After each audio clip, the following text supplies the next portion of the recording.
not food for puppies. Hello and welcome to Lovecraft in the Bath with me, VEELA.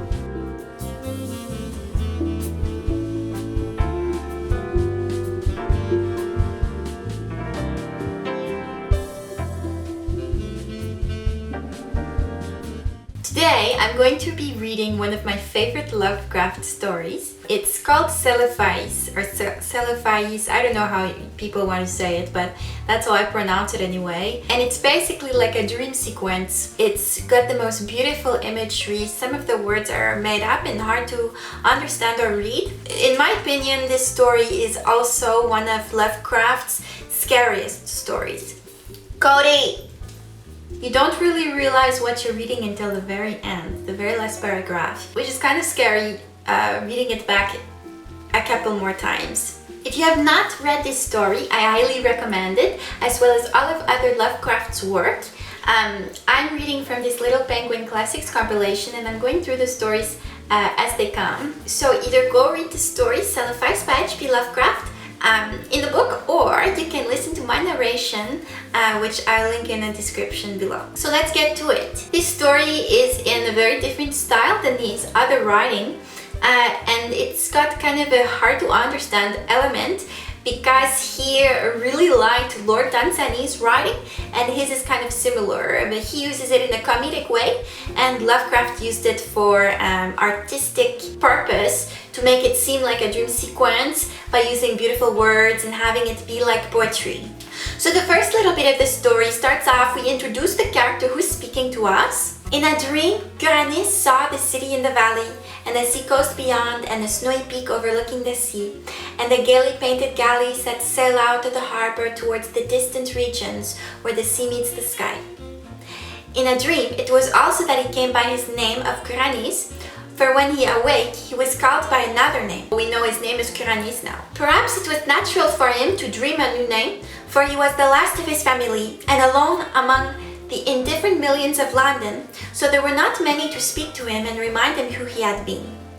His money and lands were gone, and he did not care for the ways of people about him, but preferred to dream and write of his dreams. What he wrote was laughed at by those to whom he showed it, so that after a time he kept his writings to himself, and finally ceased to write.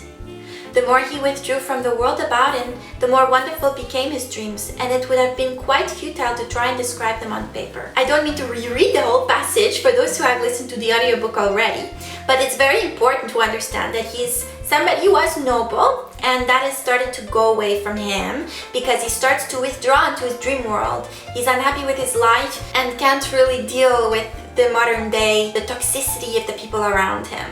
He starts to describe that people don't appreciate the wonders of youth, and as they go and grow older, they start being tainted, and how did he put it? We are dulled and prosaic with the poison of life. This is a very jaded person. Now the whole story is of him trying to find this one dream place that he had called Celephaïs. And in order to look for it, he had to be in a dream state. As he goes about his little daily routine, at night he tries and hopes that he will one day go back to Celephaïs and be able to explore that place. Curanis came very suddenly upon his old world of childhood.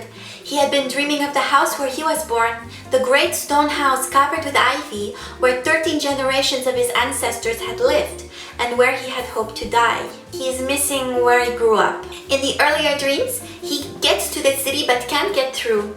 Curanis had awaked the very moment he beheld the city, yet he knew from his brief glance that it was none other than Celephaïs in the valley of Uth-Nargai, made-up place, beyond the Tyrrhenian hills, where his spirit had dwelt all the eternity of an hour one summer afternoon very long ago, when he had slipped away from his nurse and let the warm sea breeze lull him to sleep as he watched the clouds from the cliff near the village. The next time he dreams about the place, he's able to get a little bit further. So every time he sees it, he's able to wander a little bit more before he wakes up.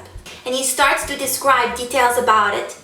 Down the hill, amid scented grasses and brilliant flowers, walked Curanis over the bubbling Naraxa on a small wooden bridge where he had carved his name so many years ago, and through the whispering grove to the great stone bridge by the city gate. It's beautiful. Another night he gets a little bit further and he meets somebody who wants to take him out on the water to go see the city, that he would go across the sea and explore the world around them. In his dreams, he visits other places, and at each place, more wonderful than the next, he always asks the people there, do you know where Celephaïs is? Do you know where I can get there? And they all say no. He even goes to a place where there are no people, and although it's very beautiful, he doesn't want to stay. He wants to find Celephaïs. And about halfway through the story, we see the beginning of the fall of Curanis. In time, he grew so impatient of the bleak intervals of day that he began buying drugs in order to increase his periods of sleep. Hashish helped a great deal, and one sent him to a part of space where form does not exist, but where glowing gases study the secret of existence. He couldn't deal with his life any longer. He wanted to only be asleep, obsessing over the dream world to find this one place. Curanis was now very anxious to return to minaret-studded Celephaïs and increased his doses of drugs. But eventually, he had no more money left and could buy no drugs. Then one summer day, he was turned out of his garret and wandered aimlessly through the streets, drifting over a bridge to a place where the houses grew thinner and thinner, and it was there that fulfillment came, and he met the cortege of knights come from Celephaïs to bear him thither forever. He got thrown out of his apartment, and now he's wandering around the streets and he sees knights coming for him to take him away to Celephaïs. He's explaining how beautiful the knights were on their horses, how royal they seemed, and it looked like an army. There were so many of them. And they explained that, no, you are the creator of Utnargai, of Celephaïs, and we're going to bring you back to be the god forever and treat it as royalty, as a thank you for creating the land. He explained that as they rode along, that the houses seemed to be getting older and older, like he was going back in time. And then the knights take a turn and they start to glide into the air, eventually go over into a lane that ends out to an abyss, and they go down and down and down and down on their horses. And he explains how it's just beautiful, it's absolute splendor and chaos all rolled into one, with colors and silver and clouds and everything like this. And he explains that at the bottom was the beautiful city of Celephaïs. Finally he had found it. And it says, Curanis reigned thereafter over Utnargai and all the neighboring regions of dream, and held his court alternately in Celephaïs and in a cloud-fashioned Serenian. He reigns there still, and will reign happily forever.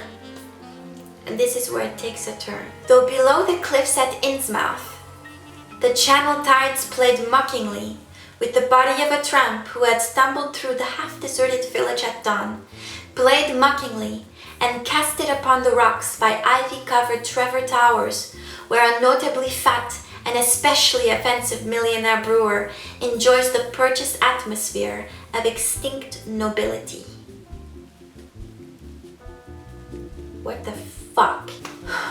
What happened was this poor man was noble, became poor, lost all of his money because he kept going into dream state he was obsessed with. In the end, he went mad, went through the city to the place, the stone house, the big stone house where he grew up, and fell over the edge of the cliff and died. And the imagery is of him waiting on the shore and hitting the rocks.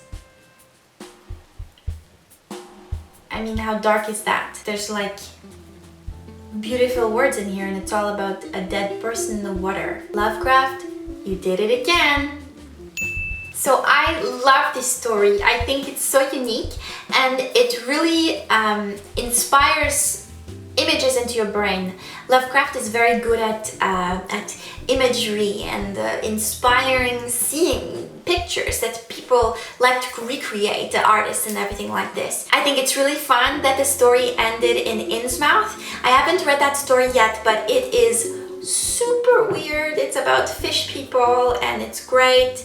I mentioned that in another video because I'm obsessed with the story. It's very long, so it's going to be a long video and a long narration. So when we get to it, we get to it. But it's fun that he referenced Innsmouth because the description of Innsmouth just makes your blood boil and your toes curl. It's just the most disgusting place. And he's describing in the story this beautiful place, but really that's not what it is at all. He's just in Innsmouth. Yuck! It stinks there. So I hope you enjoyed the story as much as me. And please join me next time for more stories in the bath. Stay out of trouble.